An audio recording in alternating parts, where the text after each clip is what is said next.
Bienvenidos al podcast de Latin American Perspectives. Mi nombre es Alexander Scott, soy su anfitrión y miembro del colectivo editorial de Latin American Perspectives. Hoy tengo el placer de conversar con Mayari Castillo sobre el número de enero de 2026 de Latin American Perspectives, titulado Political Ecology, Gender and the Environment in Latin America. Exploraremos cómo los conflictos ambientales en la región están profundamente arraigados en las historias de colonialismo, extractivismo y desarrollo desigual,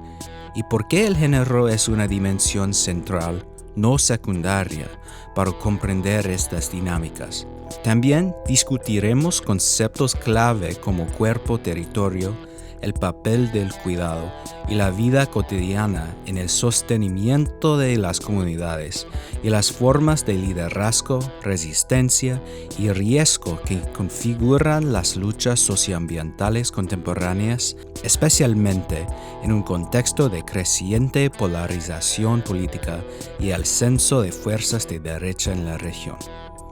Mayari Castillo es profesora en el Centro de Economía y Políticas Sociales de la Universidad Mayor en Chile y colaboradora de este número.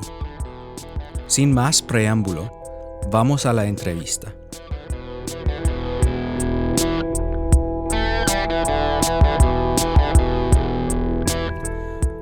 Hola Mayari, buenos días. Bienvenida al podcast de Latin American Perspectives. Hola, muchas gracias por la invitación.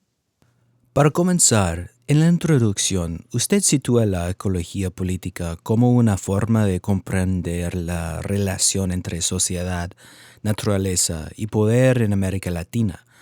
Para quienes nos escuchan y quizá no están familiarizados con este campo, ¿cómo definiría la ecología política? ¿Y por qué se ha vuelto un marco tan importante para analizar los problemas ambientales en la región hoy en día? La ecología política es un campo multidisciplinario que se ha ido fortaleciendo en las últimas décadas en la región a partir de una forma específica de posicionamiento que reconoce que la naturaleza forma parte de las dinámicas de lo económico y aborda como eje de investigación esta politización, las disputas en torno a su apropiación y su estrecha relación con proyectos políticos y económicos en la región. Y a partir de ahí se ha fortalecido mucho, tanto en investigación empírica como en investigación conceptual, a partir de los aportes de Héctor Alimonda, Astrid Ulloa, Enrique Leff, Maristela Svampa, Gabriela Meslinsky, Gudinas, por nombrar los más relevantes. Y esto nos ha permitido interrogar esas redes de poder que influyen en la relación entre sociedades y naturaleza, por una parte, una gran cantidad de investigación sobre conflictos socioambientales, la experiencia también de los actores locales y los saberes locales en esta relación entre sociedad y naturaleza, y también el desarrollo recientemente de las políticas de mitigación y adaptación a cambio climático en sus distintos niveles en la región, que eso también es importante. Y quizás como un punto neurálgico de la investigación de la ecología política en América Latina tiene que ver a partir de los 80 con el aumento de la presión extractiva sobre la naturaleza en el marco de lo que se llamó el neoextractivismo. Y por consecuencia toda la conflictividad socioambiental que surgió a partir de este aumento de la presión. Así que, para redondear la idea, hay una larga tradición latinoamericana en torno al estudio de la ecología política, que se centra en la relación entre sociedad y naturaleza, que está atravesada también, en nuestro caso, por las particularidades de nuestras sociedades postcoloniales. Algo que me llamó mucho la atención es cómo ustedes enfatizan las profundas raíces históricas de los conflictos socioambientales en América Latina, que se remontan al colonialismo y la formación de los estados-nación. ¿Cómo deberíamos entender los conflictos ambientales actuales, como el extractivismo o el cambio climático, como parte de estos procesos históricos de larga duración? Bueno, como tú bien mencionas, la pregunta por la naturaleza en América Latina, por su apropiación, por su uso, por su control, ha sido siempre una pregunta económica y política y ha estado en el centro de los conflictos de nuestros territorios desde la fase colonial hasta en el nacimiento y consolidación de los estados nacionales. Posteriormente fue un eje central en los proyectos desarrollistas y en los posteriores iniciativas y consolidación de los estados neoliberales. Y eso está súper vinculado a nuestra posición en el mercado mundial, como un mercado agroexportador, como un mercado de materias primas, y eso no, frente a eso no queda más que traer un poco a la memoria los aportes de los pensadores de la teoría de la dependencia y el rol estratégico que otorgan a la naturaleza en ese modelo teórico. Los proyectos de desarrollo en América Latina siempre has puesto en centro la apropiación por el territorio y sus recursos y desde ahí los distintos proyectos políticos se han enfrentado.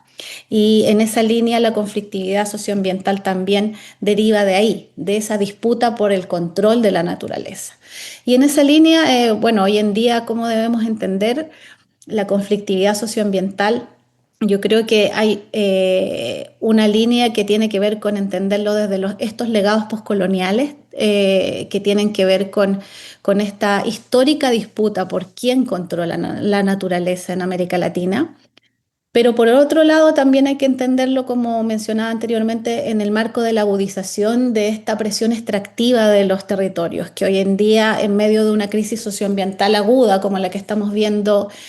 por cambio climático, está poniendo en cuestión la reproducción de la vida en determinados espacios. Y es desde ahí de donde nace esta conflictividad también. Un argumento central del número es que el género no es simplemente un elemento adicional, sino una categoría necesaria para comprender el conflicto ambiental. ¿Podría explicar qué perderemos si no incorporamos el género en los análisis de la ecología política y de la crisis ambiental? Bueno, justamente como mencionaba, la ecología política tiene una larga tradición en América Latina. Y dentro de esa tradición yo creo que uno de los hallazgos de mayor importancia que hemos podido observar es el rol sumamente relevante de las mujeres, tanto en términos de la visibilidad que otorgan a los conflictos socioambientales, la capacidad de poner a los temas en el debate público, eso es sumamente relevante. Nosotros vemos una gran cantidad de mujeres líderes a la cabeza de movimientos de suma relevancia en términos del control de la naturaleza sobre la riqueza estratégica de la región, o sea, cosa de pensar cuáles son los nombres que se nos vienen de lideresas socioambientales en la última década y yo creo que, claro, el rol de las mujeres es sumamente relevante, pero no solamente eso, sino que también eh, existe esta capacidad de debate público, de posicionar los temas en el debate público en términos de liderazgo, pero también es bien importante utilizar la categoría de género para analizar los efectos desiguales, porque tanto la investigación en ecología política como la investigación que se inscribe desde otras corrientes teóricas han mostrado que las crisis socioambientales son crisis que afectan mayormente a las mujeres. Claro. Eh, y eso tiene varias explicaciones, pero sobre todo las mujeres indígenas, las mujeres rurales y en el fondo todos aquellos sujetos que han sido sujetos feminizados son los más afectados por las crisis socioambientales. Entonces tenemos dos elementos sumamente relevantes a partir de los cuales la categoría de género se vuelve central al pensar los temas de análisis de la ecología política. Y eso ha sido un campo de reflexión bien importante desde la geografía feminista, desde el ecofeminismo y la ecología política feminista. El ecofeminismo en particular tiene una raíz muy importante en América Latina y desde estas agendas de investigación se ha aportado muchísima evidencia sobre por qué las mujeres en primer lugar tienen afectaciones desiguales. Segundo, cuál es su rol en las dinámicas también de cuidado de los territorios. Eso es súper, súper importante porque no solamente estamos hablando de liderazgos políticos en términos de conflictos socioambientales, sino que también vemos que las mujeres tienen un rol muy importante en las dinámicas de cuidado y de adaptación a cambio climático en las últimas décadas. Y entonces también cuando nos planteamos el tema de la categoría de género como eje de análisis, también nos la planteamos en términos de la producción de conocimiento. Y pensamos, bueno, eh, gran parte de estos aportes que yo te menciono respecto a cuál es el rol de las mujeres en la conflictividad socioambiental y en pensar esta relación entre sociedad y naturaleza, ha sido hecho por académicas mujeres, ha sido hecho por académicas feministas y ha sido hecho desde el lugar que se ha coproducido también con las mismas comunidades con mujeres. Y entonces nos parecía sumamente relevante también mostrar desde ese lugar que la agenda de ecología política y género tiene una dimensión eh, de, eh, de redes de solidaridad, de pensamiento crítico entre académicas y mujeres investigadoras, y por eso también es una categoría de suma relevancia para lo que estamos haciendo. Uno de los temas centrales que usted destaca es el impacto desigual del extractivismo y de la crisis ambiental sobre las mujeres, especialmente a través de conceptos como cuerpo-territorio y la interseccionalidad. ¿Podría explicar estas ideas y cómo nos ayudan a entender la relación entre el daño ambiental, el género y el poder? Cuerpo-territorio. Cuerpo-territorio es una categoría muy interesante porque es una categoría que se desarrolla en el marco de las pensadoras feministas que miran con una perspectiva decolonial la forma de mirar los territorios, introduciendo también la importancia de observar cómo los cuerpos habitan estos territorios y la profunda conexión que existe entre ambos. Y es interesante porque al ser es una metodología práctica también, es un concepto que nos permite observar y co-construir con las personas la forma como habitan los territorios eh, desde una perspectiva feminista y decolonial. Entonces, la relación entre cuerpo y territorio ha resignificado los ecofeminismos en América Latina, ha permitido entender que existen múltiples identidades que han sido instrumentalizadas desde el capitalismo extractivo, que han cambiado las relaciones en los territorios, y también las relaciones entre cuerpo y territorio permiten ver distintos posicionamientos y formas, propuestas de vida, de cuidado, de redes que permiten también habitar estos territorios que muchas veces son territorios degradados. Y de ahí, a partir de las nociones de cuerpo-territorio, han devenido otras categorías, desde los feminismos decoloniales, desde la ecología política latinoamericana, como es un concepto que me gusta mucho, que es el agua, cuerpo, territorio, que es un concepto que acuña una académica que se llama Sofía Zaragozín, y que trabaja bastante como la conexión entre integrar tanto la experiencia vital de los sujetos como el territorio, como los cuerpos de agua en un mismo análisis, para poder observar también los conflictos ecológicos sobre el agua, que es uno de los conflictos que quizás adquiere mayor importancia en América Latina en las últimas décadas. Bueno, también trabajamos bastante desde la ecología política con la noción de interseccionalidad, este es un concepto que viene de los estudios de género de larga data, del trabajo de Crenshaw, que habla un poco de esta superposición de categorías y de elementos que reproducen y reproducen la explotación en el largo plazo y que generan experiencias diferenciadas en determinados territorios. Es decir, nosotros tenemos sujetos que son sujetos que están cruzados no solo por las relaciones de género, sino también por las relaciones de clase, por las relaciones de pertenencia étnica, por las relaciones de ser parte del mundo rural y aquellos elementos deben ser considerados en su conjunto porque van configurando redes de explotación que hacen que esos sujetos sean sujetos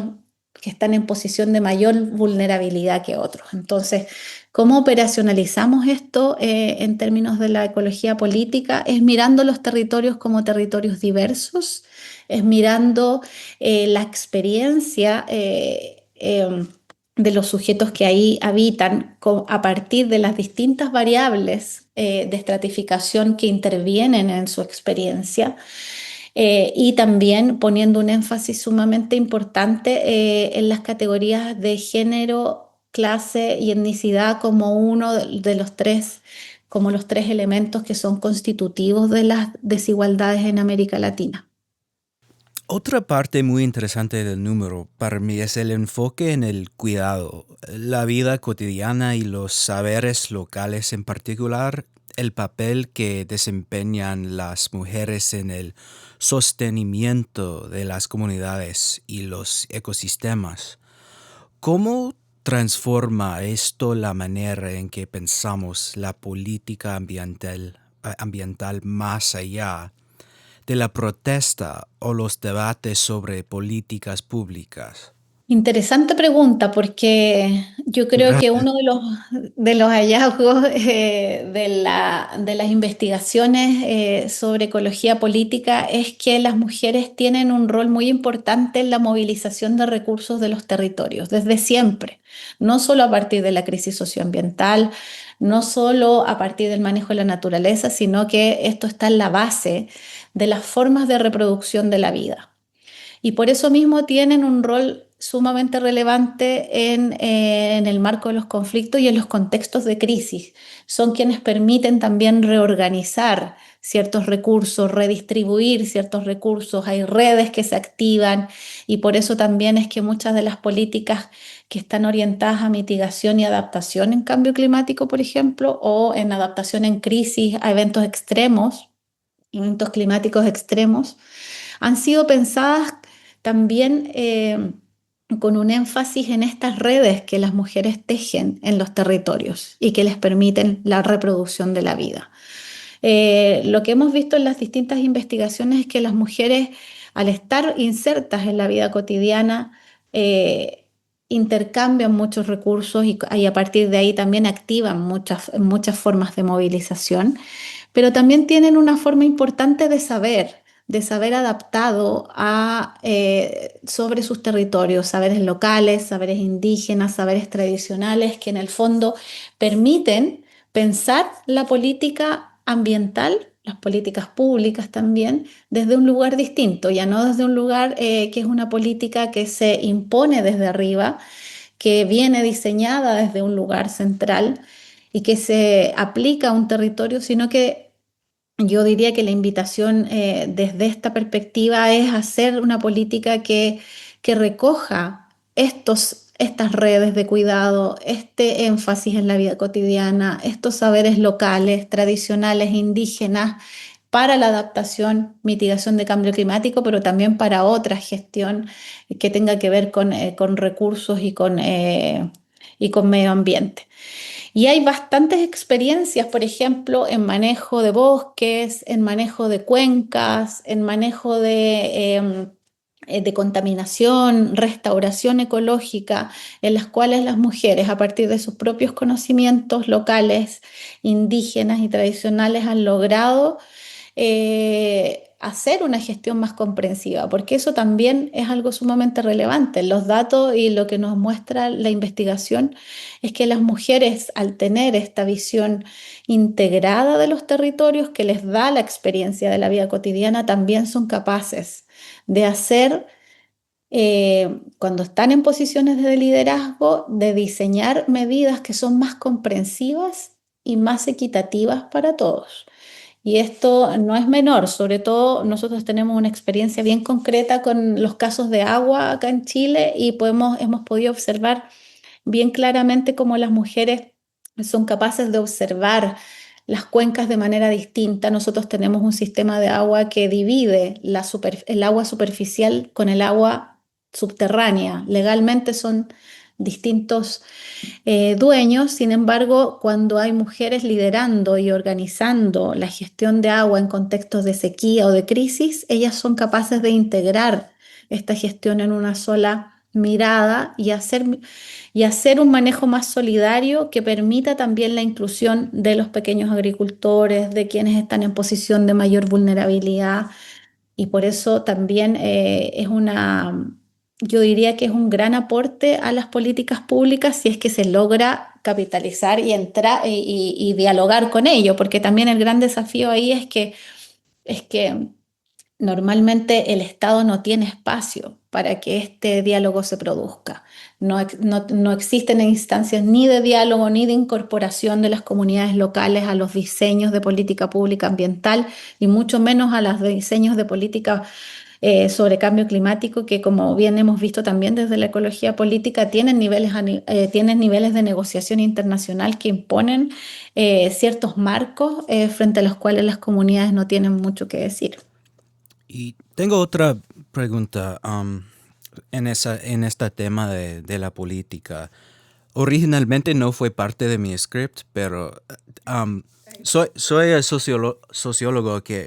y mis investigaciones focan en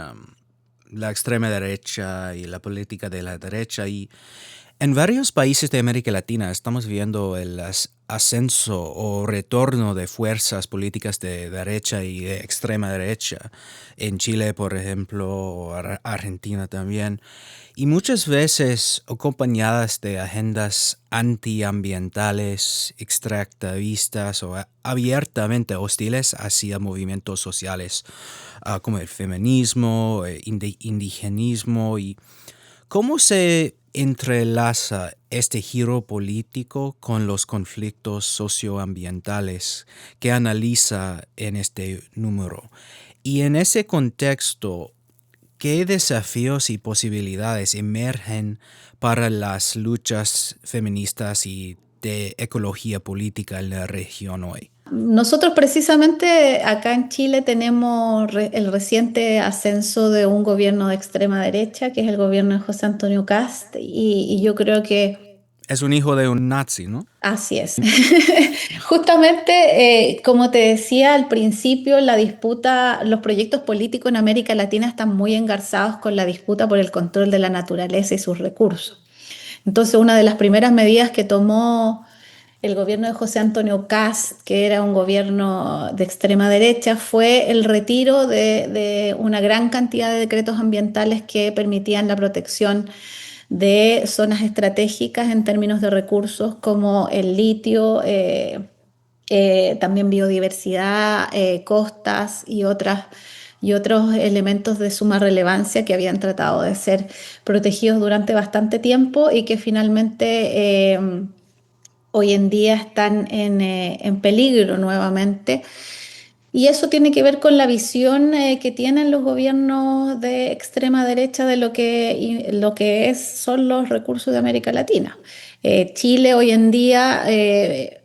se posiciona como parte del Triángulo del Litio, una gran parte de la apuesta por nuestro modelo económico tiene que ver con la exportación del litio y con posicionarse como uno de esos productores en el marco de la electromovilidad, de la demanda que se da por electromovilidad. Y esto es solo una señal más de lo que sucede en los otros países donde esto está sucediendo también. Los gobiernos de derecha son gobiernos que aumentan la presión extractiva sobre los territorios, aumentan la presión sobre el control de la naturaleza y los recursos estratégicos como parte de su estrategia económica y por ello también implica, yo creo que enormes desafíos en materia socioambiental en términos de conflictividad. Y yo creo que depende muchísimo de cómo se maneje esto. Se pronostica un aumento de la conflictividad bastante grande, porque el tema socioambiental en sociedades como la chilena, como la argentina. Son temas que se han ido instalando dentro del debate público como temas de gran preocupación. Y nosotros, sin ir más lejos, en Chile, uno de los temas más relevantes de cuando fue la revuelta del 18 de octubre fue el tema ambiental y fue el tema del agua en particular. Entonces, es una sensibilidad que está instalada en la población y que cuando se produce un aumento de esta presión extractiva, evidentemente va a generar una mayor conflictividad. Ahora, ¿cuáles son las oportunidades de eso para, en términos de lo que nosotros analizamos, que tiene que ver con la ecología política, el género y los movimientos socioambientales? Yo creo que es una oportunidad también de posicionar las diferencias que tienen estos movimientos en términos de cómo se concibe la producción y reproducción de la vida. Yo creo que es una oportunidad también para mostrar que pueden hacerse formas comprensivas de manejo de territorios. Es una oportunidad para mostrar con evidencia empírica, por lo menos lo que nosotros mostramos a través del número especial en las distintas iniciativas, en que existen formas sustentables de manejar los recursos, que existen formas distintas de estructurar la relación entre sociedad y naturaleza y que en el fondo es una alternativa posible. Y yo creo que hoy en día eso no es menor. En un mundo donde pareciera que esa alternativa está cada vez más difícil, el poder mostrar que existe esta posibilidad tiene una potencia política muy relevante.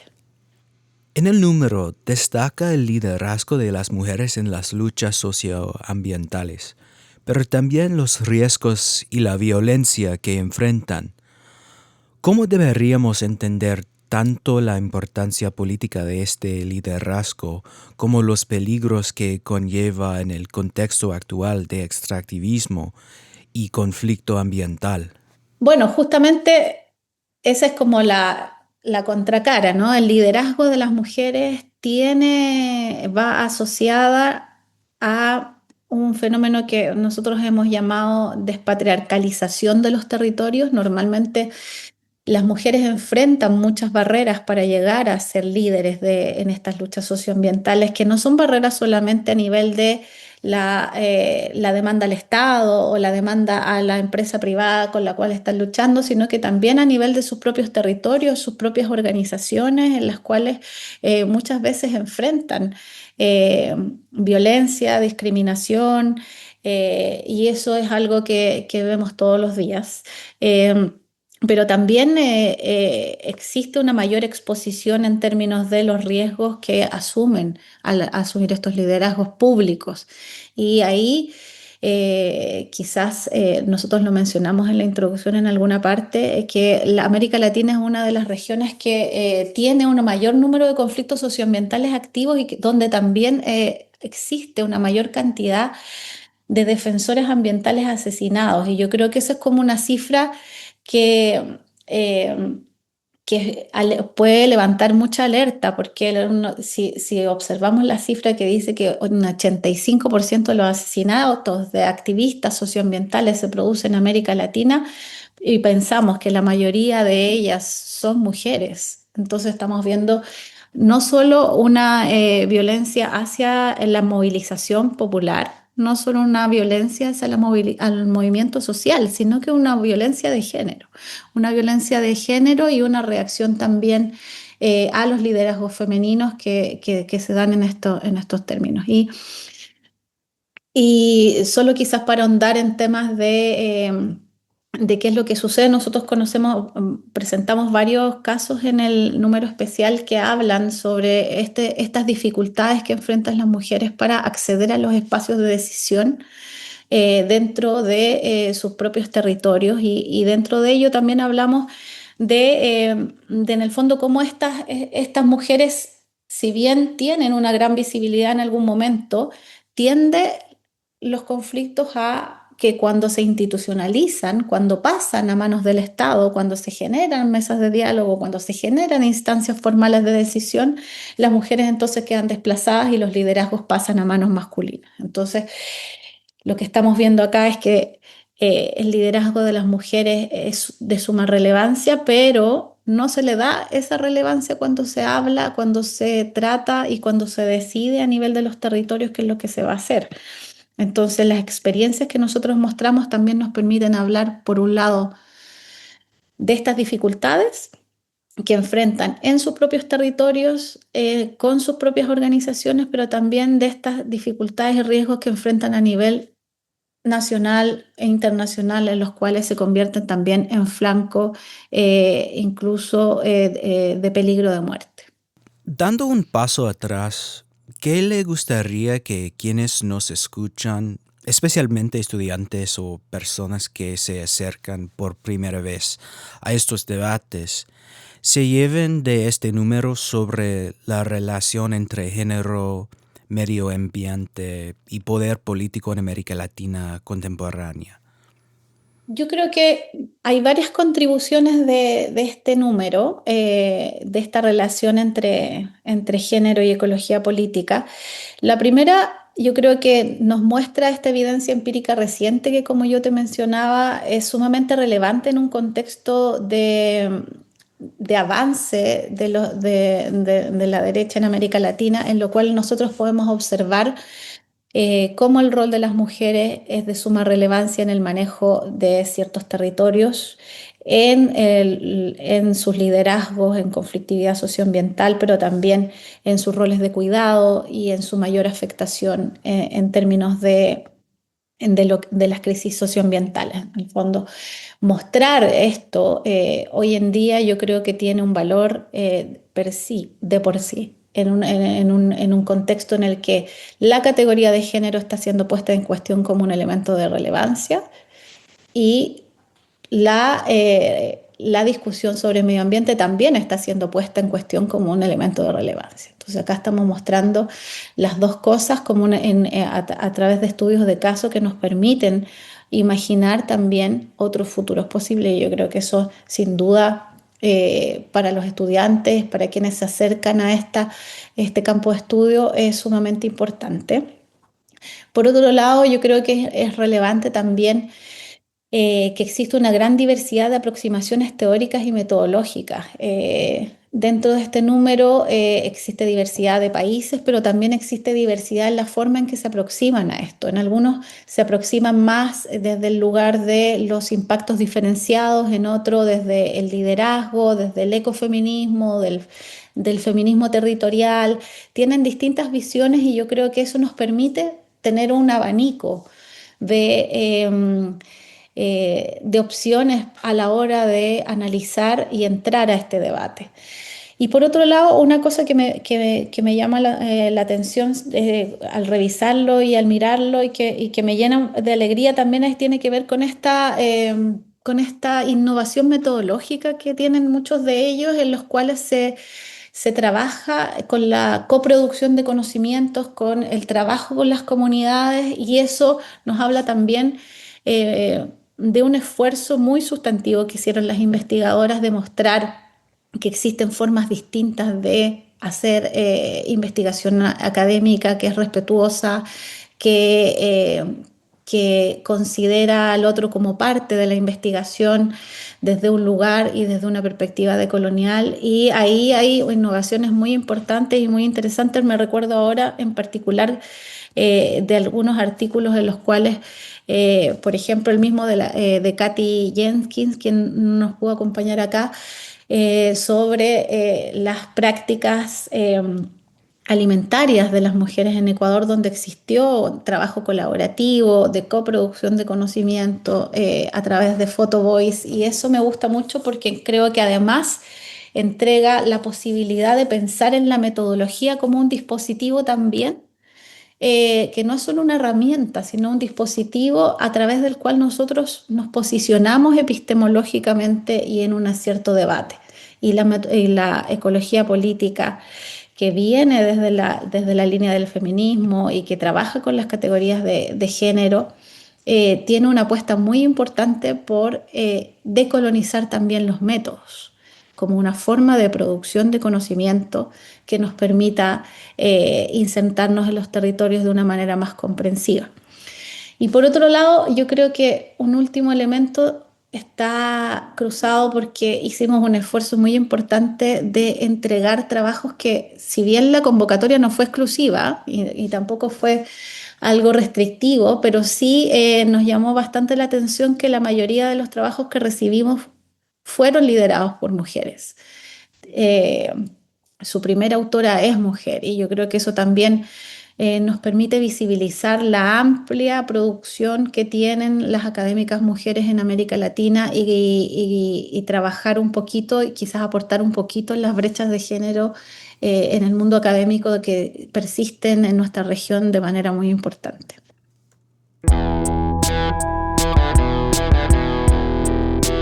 Bueno, eso es todo el tiempo que tenemos por hoy, pero muchas gracias por acompañarnos. El número de enero de 2026, Political Ecology, Gender and the Environment Latin America, ya está disponible en línea a través de Sage Publishing. Pueden encontrar el enlace en las notas del episodio. Para mantenerse al día con nuevos números, artículos y episodios de podcast de Latin American Perspectives, no olviden seguirnos en Facebook, Instagram y X. Y también suscribirse, calificar y compartir el podcast en Spotify, Apple Podcasts, YouTube o su plataforma favorita. Si eres estudiante, académico, activista o simplemente alguien interesado en América Latina, te invitamos a suscribirte a la revista. Latin American Perspectives ofrece algunos de los análisis más rigurosos y críticos sobre política, economía política, sociedad y cultura en la región. En un contexto marcado por el resurgimiento de proyectos autoritarios, el avance de la extrema derecha y los desafíos que enfrentan los espacios de producción crítica e independiente,